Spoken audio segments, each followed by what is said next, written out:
네, 안녕하세요. 볕든 공간의 곽동진 대표입니다. 반셀프 리모델링의 3주차 영상을 잘 보셨습니까?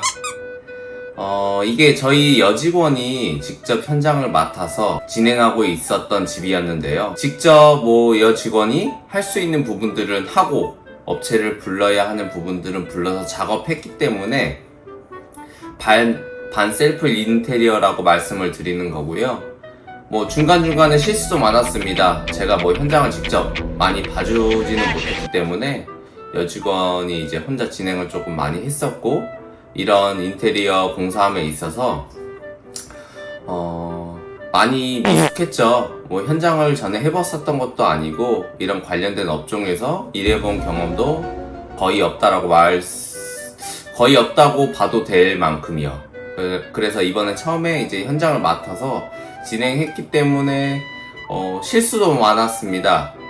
여러분들과 많이 다르지는 않았을 거예요. 그렇기 때문에 이 영상을 보시면 여직원들이 실수했었던 부분, 분명 여러분들도 똑같이 실수를 하실 수 있는 부분이 있습니다. 그러니 꼭 참고해 보시고, 이런 부분들은 저희가 어떻게 보완을 했고 어떻게 작업을 진행해서 이런 부분들을 메꿨는지 영상을 보시면 아실 수 있습니다. 그리고 궁금한 점을 댓글로 달아주시면 어떻게 그런 것들을 극복하고 헤쳐나갔는지에 대해서도 말씀을 해드릴 테니 꼭 영상 보시고요. 오늘은 저번 3주차 영상에 이은 4주차 영상입니다. 이번 4주차, 다음 영상은 5주차도 그렇지만 작업이 솔직히 거의 다 마무리된 상태였었습니다. 작업이 쭉 이루어지지 못하고 중간중간에 공사를 못하는 날도 있었고, 그렇기 때문에 실제적인 공사 일수로 따지면은 많진 않지만 전체적인 걸 다 보여드리기 위해서 그냥 차수로 나눴고 4주차, 5주차로 나눴고, 작업 내용 많지 않은 점 참고해 주시고 영상 봐주시면 될 것 같습니다. 그리고 사용된 금액에 대해서도 여직원이 빠짐없이 이 현장에는 얼마가 들었고 작업자 얼마이고, 대부분 직접 작업자분들을 부르시더라도 이 금액과 많이 다르지 않을 거고 크게 다르지 않을 겁니다. 저희가 그리고 다른 공사를 맡아서 했었을 때도 이 금액 그대로 들어갑니다. 저희 업체 마진도 따로 들어가고요. 그러니 이 영상을 참고하시면 저희 업체가 어떻게 공사하고 인건비가 얼마고 거기에서 저희 마진이 얼마인지도 직접 확인하실 수 있을 겁니다. 자, 그럼 4주차 영상 보여드리겠습니다.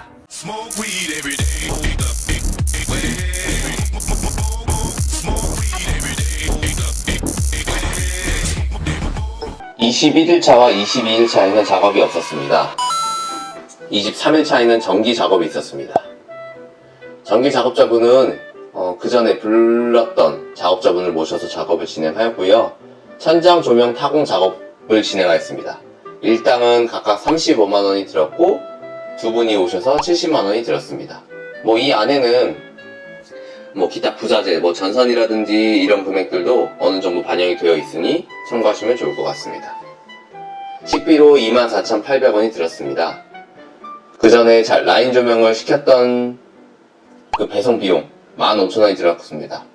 그래서 23일차 총 금액은 739,800원이 들었습니다.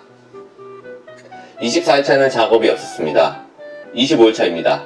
25일차에는 도배 작업을 진행하였습니다. 이번 프로젝트의 경우 벽 전체에 목공 작업을 진행한 게 아니라서 기존에 있던 벽지 제거 작업, 퍼티 작업 등이 이루어졌습니다.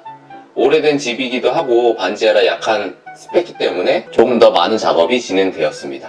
도배 작업자 두 분이 오셨고 일당 24만원이 들어서 총 비용은 48만원이 들었습니다. 도배 작업자분들은 저희와 기존부터 진행하시던 분들이 작업을 해주셨고요. 여러분들은 숨거나 인터넷에서 검색하셔서 작업을 진행하시면 될 것 같습니다. 26일차입니다. 26일차에는 도배 작업이 진행되었는데요. 전날에 했었던 마무리 작업이라고 보시면 될 것 같고요.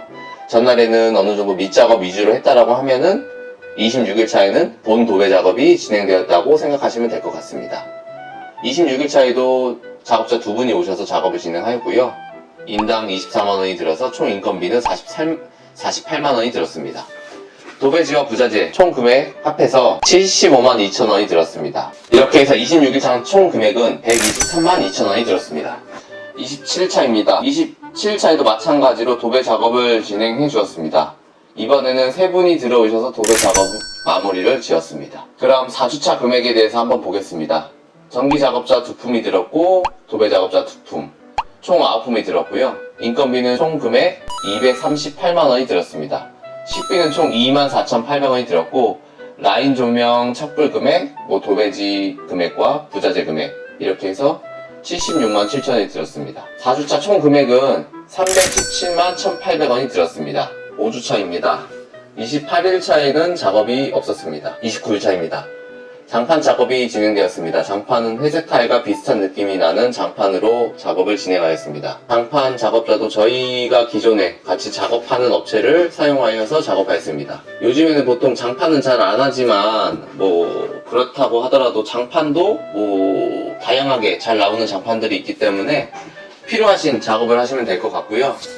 요새 강마루 작업을 많이 하시는데 강마루 작업은 숨고나 인터넷에서 검색하시면 될 것 같고 업체 정보를 알고 싶으시면 댓글로 달아주시면 업체 정보는 말씀해 드리도록 하겠습니다. 그리고 장판이나 강마루 작업하실 때 바닥 상태가 고르지 않을 경우에는 바닥 면가리 작업이라든지 기타 작업들을 해줘야 됩니다. 작업자 분께서 해주시기로는 했지만 추가 금액이 든다는 점 감안하시면 될 것 같습니다. 걸레바지를 진행할 경우 원래 목공 작업에서 진행하기도 하지만 저희는 장판 작업자분께 부탁드렸습니다. 장판 작업자는 한 분이 오셨고 장판 작업의 금액은 23만원 그리고 걸레바지 작업 비용 25만원 이렇게 해서 총 인건비는 48만원이 들었습니다. 기타 금액으로 섰고 샌딩 금액 8만원이 들었고 장판의 경우 19만 1,900원의 자재비가 들었습니다. 장판이 강마루보다 확실히 가격은 쌉니다. 물론 안 좋은 점도 많지만요. 마감재 4,000원이 들었고 실리콘 3만원이 들어서 29일차 총 사용된 금액은 78만 5,900원이 들었습니다. 30일차입니다. 30일차에는 샤시 설치 작업 등을 진행하였습니다. 샤시의 경우 원래는 목공 작업자분들이 달아주셨지만 이번에는 샤시를 잘못 주문하는 바람에 목공 작업이 다 끝난 후 새로 주문한 샤시들이 도착했기 때문에 다시 목공 작업자분들을 불러서 작업을 부탁드렸습니다. 목공 작업자분들께서 다른 현장의 작업을 진행하고 계셨기 때문에 서비스식으로 진행해 주셨습니다. 30일차에 싱크대 설치 작업도 진행해 주었습니다. 싱크대의 경우 보통 목공 작업이 완료되고 나서 실측을 진행한다고 생각하시면 될 것 같고요. 보통 싱크대와 가구를 같이 작업하는데 승고나 인터넷에 검색하셔도 좋은 업체를 선정하실 수 있을 거라고 생각됩니다. 이번 프로젝트에서는 그레이 톤으로 진행하고 싶어서 싱크대를 펫 무광 화이트가 아닌 모노 그레이로 작업을 진행하였고요. 인조 대리석도 검은색으로 진행하였습니다. 완성된 모습을 보면 꽤 멋있지 않나요? 싱크대의 경우 설치 비용과 싱크대 비용 전부 해서 192만원이 들었습니다. 31일차와 32일차에는 작업이 없었습니다. 33일차입니다. 33일차에는 도기류 설치 작업을 진행하였습니다. 도기류 설치의 경우 그 전에 불렀었던 설비 작업자분들을 불러서 작업하였고요. 승고나 그런 데 보시더라도 따로 이런 도기류만 전문적으로 설치를 하고 다니시는 분이 계시니까 그런 분들을 찾아서 불러서 설치하시면 될 것 같습니다. 도기류의 경우 최소 일주일 전에 구매를 하시고 주문을 해 놓는 게 좋습니다. 저희는 가성비를 위해서 조금 저렴한 제품들로 그 안에서 괜찮다라고 생각되는 도기류로 구입해서 작업을 진행하였고요. 요즘 많이 찾는 아메리카 스탠다드의 제품들이 있는데 그런 제품들은 재고가 많이 있지도 않고 저희 국내로 많이 들어오지 않기 때문에 항상 공사 전에 미리 재고를 확인해 보시고 공사를 하시거나 미리 구매를 하시는 걸 추천해 드립니다. 그리고 반셀프 인테리어 준비하시는 분이시라면 인터넷에서 세면대, 양변기 등을 검색하셔서 구매를 하시면 되고요. 동네 가시더라도 판매하는 곳들이 많으니까 금액 비교하신 다음에 저렴한 곳에서 구매를 하시면 될 것 같습니다. 대신 부속품이 어떤 게 필요한지는 모르실 수 있으니 가게에서 한번 이 도기류라든지 이런 걸 할 때 추가 상품을 구매해야 되는 것들이 있으시면 잘 물어보시고 구매를 하시면 될 것 같고 인터넷으로 구매하시더라도 한번 물어보시고 주문을 같이 하시면 될 것 같습니다. 막상 도기류 설치를 하려고 하는데 팝업이 없다든지 그래버리면 이제 작업 자체가 안 되기 때문에 따로 또 그 작업을 또 불러서 작업을 해야 되기 때문에 한 번에 하실 때 자재들을 다 준비해서 작업을 하시는 게 좋습니다. 도비류 설치 작업자 두 분이 오셨고 인당 35만원이 들어서 33일차 총 금액은 70만원이 들었습니다. 5주차 금액을 한번 보겠습니다.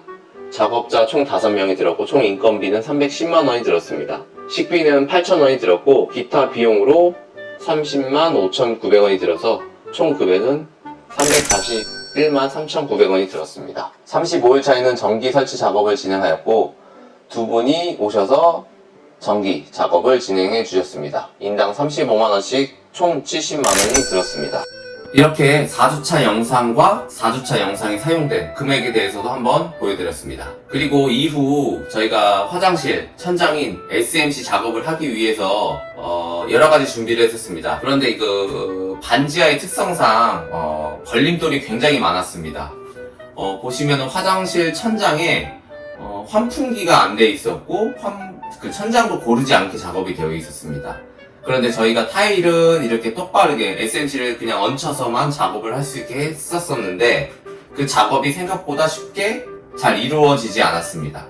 그래서 SMC 판 자체를 각각 재단을 하고 옆면에 타일과 만나는 옆면에만 실리콘 작업을 하는 걸로 작업을 진행했었고요. 물론 화장실이 크지 않기 때문에 실리콘만으로도 충분히 힘을 받을 수 있을 거라 생각해서 실리콘 작업만 했습니다. 판이 그래봤자 원장 하나랑 뭐 한 100에서 150 정도의 판 한 장만 들어갔기 때문에 이 정도면 실리콘은 충분히 작업이 가능할 거라 생각해서 작업을 진행을 했고요. 그리고 이 자재들은 전부 인터넷에서 구입을 했습니다. 뭐 불러서 SMC 작업을 뭐 해보시면 아시겠지만 뭐 몇십만 원의 돈이 듭니다. 하지만 뭐 인터넷에서 직접 구매를 하시면은 10만원 초반 정도면은 뭐 배송비 포함해서 아마 구입을 하실 수 있을 거라고 생각됩니다.